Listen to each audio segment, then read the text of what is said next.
Welcome back to just English classes. Good evening guys, कैसे हैं आप सभी और तैयारी कैसी हो रही है guys? I hope you are doing very well and maintaining your time systematically guys. इससे पहले 60 प्रैक्टिस सेट हम लोग कर चुके हैं, जिसमें काफ़ी इंपॉर्टेंट क्वेश्चंस मैंने कवर किए हैं और बहुत ही बेहतरीन सेशंस हमारे रहे हैं। तो अगर आप भी बेहतरीन तैयारी अपना करना चाहते हैं तो जुड़िए मेरे साथ। टीजीटी पीजीटी के लिए बाकी भी किसी एग्ज़ाम की आप तैयारी कर रहे हैं, जैसे कि DT+B, तो उसमें भी ये हेल्पफुल रहेंगी आपको वीडियो बहुत ज़्यादा। तो देखते हैं कि आज क्या है हमारे पास, कैसे क्वेश्चन है, क्या खास है, और देखते हैं और स्टार्ट करते हैं विदाउट एनी डिले। ठीक है ना? तो चलिए, सबसे पहला क्वेश्चन स्क्रीन पे है, 14 ब्रास इन हैमलेट इज। गाइज पहले ही कह देती हूँ, एक लाइक और शेयर तो बनता है, इतनी मेहनत आपके लिए करती हूँ, बट आप जरा सी भी मेहनत आपसे नहीं होती, आप एक लाइक भी नहीं कर सकते हैं। देखते मैं ये नहीं कह रही हूँ कि सभी लोग जो है करें, लेकिन जितने लोग अच्छे से देख रहे हैं रेगुलर, मैं ये नहीं कह रही 200-300 लोग देख भी रहे हैं तो वो सारे के सारे लाइक करें, लेकिन कम से कम जो लोग देख रहे हैं अच्छे से वो लाइक कर सकते हैं। ठीक है ना? तो वो मेरे लिए बहुत हेल्पफुल रहेगा। तो आपको भी मेरी हेल्प करनी चाहिए, मैं तो आपकी करने की पूरी कोशिश कर रही हूँ। तो देख लेते हैं कि क्या खास है आज हमारे पास में। और 14 ब्रास in Hamlet is, prince of Denmark है, प्रिंस ऑफ नॉर्वे है, प्रिंस ऑफ हॉलैंड है, प्रिंस ऑफ स्वीडन है। तो प्रिंस ऑफ नॉर्वे है ये 14 ब्रास। क्या है गाइज? प्रिंस ऑफ नॉर्वे है 14 brass. Next, there is nothing either good और bad but makes it so. तो यहाँ पे आपको फिल करना है, टेलिंग होगा, सेइंग होगा, इमेजिनिंग होगा, स्पीकिंग होगा, थिंकिंग होगा।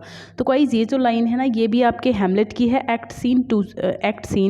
ठीक है, मैं लिख देती हूँ यहाँ पे, एक्ट 2 सीन 2 की ये लाइन है। और इसमें जो ये वर्ड यहाँ पर आएगा, थिंकिंग मेक्स इट सो, बहुत ही इस तरीके की फिलोसफिकल लाइन जहाँ पर भी आपको देखने को मिल जाएगी ना, समझ लीजिए वो हैमलेट की है।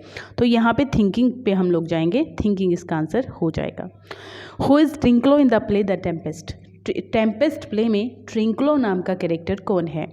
क्या ये किंग्स बटलर है, किंग्स जेस्टर है, किंग्स स्लेव है, या फिर किंग्स सन है? तो यहाँ जो है ये किंग्स जेस्टर है।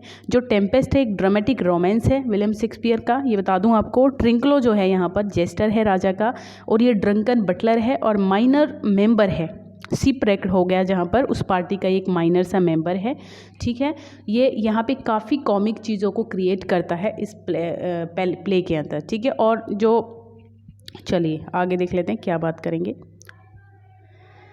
Who says God wombs have born bad sons? कौन कहता है कि गुड वोम्स मतलब अच्छी माएँ भी, गुड वोम्स से यहाँ क्या मतलब है? माँ से। तो अच्छी माएँ भी जो हैं बोर्न बैड सन, बुरे बेटे पैदा कर सकती हैं। तो इन द टेम्पेस्ट की ही ये लाइन है, लेकिन ये किसने कही है? प्रोस्पेरो की है, कैलिबन की है, फर्डिनांड की है, या फिर मिरांडा? तो गाइज ये मिरांडा की लाइन है। मिरांडा किसकी बेटी है? प्रोस्पेरो की बेटी है ये, और फर्डिनांड को ये लाइक करता है। पहली बार ये जो है उस आइलैंड पे देखती है उसको, फर्डिनांड को, और पहली बार कोई व्यक्ति है जिसको ये देखती है। ठीक है, in his poem Tintern Abbey नाम की जो पोयम है विलियम वर्ड्सवर्थ की, वहाँ पे अपनी सिस्टर को एड्रेस करता है वो टिंटन एबी को। तो उसकी सिस्टर का क्या नेम है? ये बहुत आसान क्वेश्चन है, सभी को पता होगा। डोरोथी वर्ड्सवर्थ जो है विलियम वर्ड्सवर्थ की सिस्टर का नेम है। Which of the following is a sonnet? इनमें से कौन सी पोयम एक सोनेट है? तो the world is too much with us, we are seven, the solitary reaper, a slumber did not my spirit seal. तो इनमें से गई जो ए ऑप्शन है, यानी कि the world is too much with अस, यही एक सोनेट है, बाकी सोनेट नहीं है।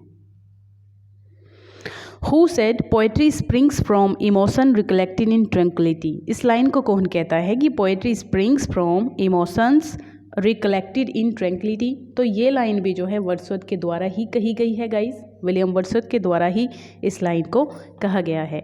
कहाँ पर? जो प्रीफेस टू लिरिकल बैलेड्स में। ठीक है, William Wordsworth said the poetry springs from emotional recollected in tranquillity in his famous preface to the lyrical ballads. ठीक है, प्रीफेस किस में आया था? जो 1800 का एडिशन आया था। 1798 में तो पहली बार पब्लिश हुआ था, 4 बार पब्लिश हुआ है। 1800 में दूसरा हुआ, 1802 में तीसरा हुआ, और 1805 में चौथा। तो 1800 जो सेकेंड वाला एडिशन था उसमें प्रीफेस को ऐड किया गया था। Who called Dickens the greatest of superficial novelists? तो गाइस यहाँ पूछा है कि डिंकन को किसने कहा है the greatest of superficial novelist जो है डंकन को किसने, सॉरी डंकन कह रही हूँ, डिकन्स को किसने कहा है। तो इसकी अगर बात करें क्वेश्चन की, तो यहाँ पे जो हेनरी जेम्स हैं इन्होंने कहा है डिकन को नॉवेलिस्ट्स, ठीक है। और अपने बहुत ही एक अच्छे हिस्टोरिकल फिक्शन के लिए जाने जाते हैं, अ टेल फॉर टू सिटीज़, ठीक है। पेरिस एंड लंदन की बात इस सिटी में होती है। तो यहाँ जो बात हो रही है वो कौन कहता है, हेनरी जेम्स कहता है, यानी कि सी ऑप्शन हम लोग रन करेंगे। अच्छा, चार्ल्स डिकन्स का टाइम स्पेन क्या है, कब पैदा हुए थे, कब इनकी डेथ हुई थी। तो गाइज मैं बता दूं आपको कि 1812 में डिकन्स पैदा हुए थे और 1870 में इनकी डेथ हो गई थी, ये आपको याद रखना है, ठीक है। चलिए, who said it is the custom of the stage in all good murderous melodramas to present the tragic and the comic scenes in as regular alternation as the layers of red and white in a side upholstery की well cured bacon। तो यहाँ जो बात हो रही है वो किसकी बात हो रही है, कौन कहता है इस लाइन को, बहुत ही अच्छी सी ये पंक्तियाँ हैं। तो ये जो है चार्ल्स डिकन्स की बात हो रही है, यहाँ पर चार्ल्स डिकन्स के द्वारा ये लाइन कही गई है।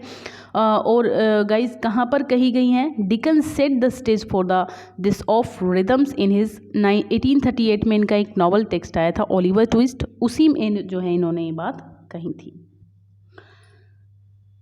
Y had the scorpion entered the house in Ezekiel's the Night of Scorpion. Ezekiel की एक बहुत ही बेहतरीन सी पोयम है नाइट ऑफ द स्कॉर्पियन। तो आपको बताना है कि इसमें जो स्कॉर्पियन है वो क्यों एंटर कर जाता है हाउस में, घर के अंदर क्यों एंटर करता है वो, तो ये आपको बताना है यहाँ पर।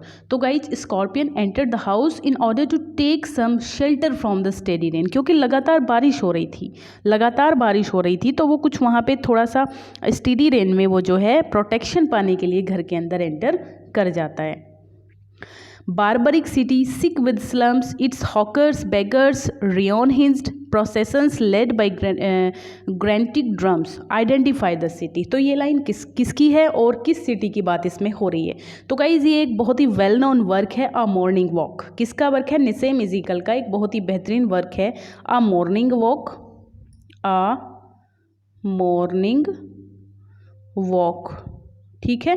तो उसी की ये बात हो रही है और उसमें जो है किस सिटी का जिक्र हो रहा है, मॉर्निंग वॉक के अंदर बात होती है मुंबई सिटी की, ठीक है, मुंबई सिटी की बात होती है।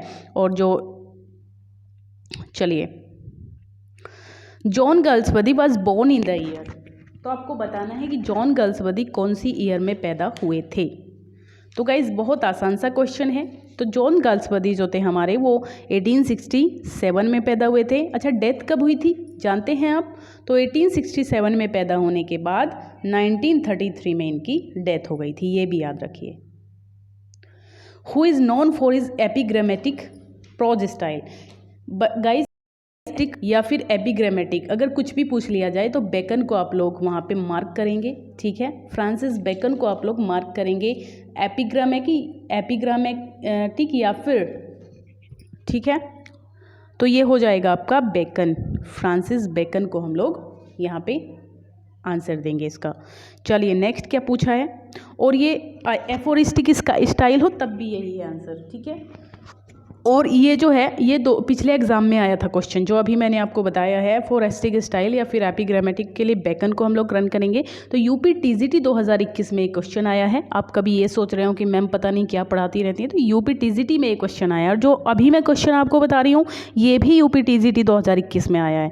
तो इसमें पूछा है which statement is not correct with reference to ऐसे के रेफरेंस में कौन सी लाइन करेक्ट नहीं है।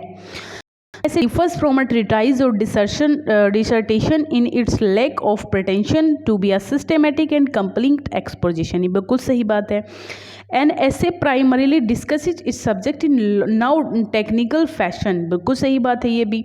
फिर कह रहा है कि the essay discusses its subject with a liberal use of such devices, liberal तरीके से डिवाइसेस का यूज़ किया जाता है, जैसे कि इसमें कहानियाँ भी बताई जाती है, एनेक्डोट्स छोटी स्टाइलिंग इलिस्ट्रेशंस भी होते हैं, ह्यूमर भी होता है, और ऑगमेंट्स इट्स अपील, ठीक है।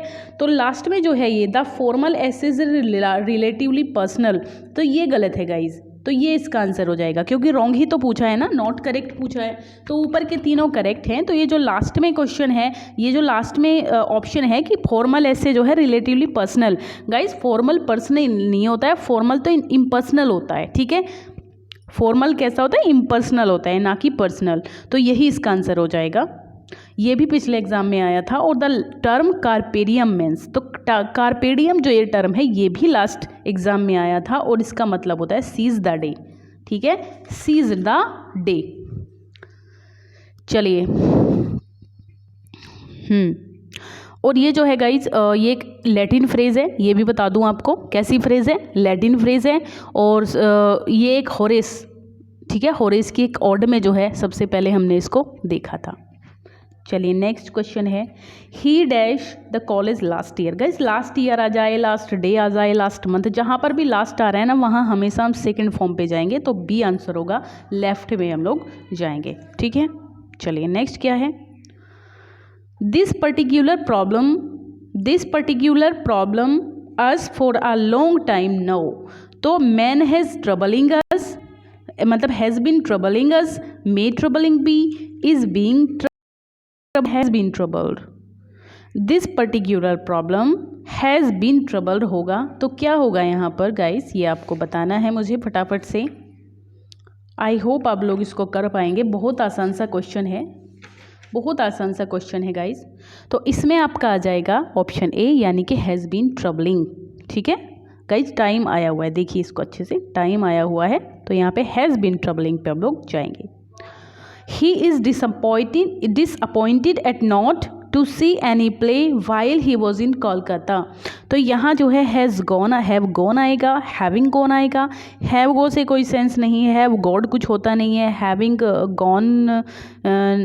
गॉन क्या होता है ये भी गलत है। तो हैव गॉन ही होना चाहिए मेरे हिसाब से, तो यही परफेक्ट आंसर लग रहा है इसमें।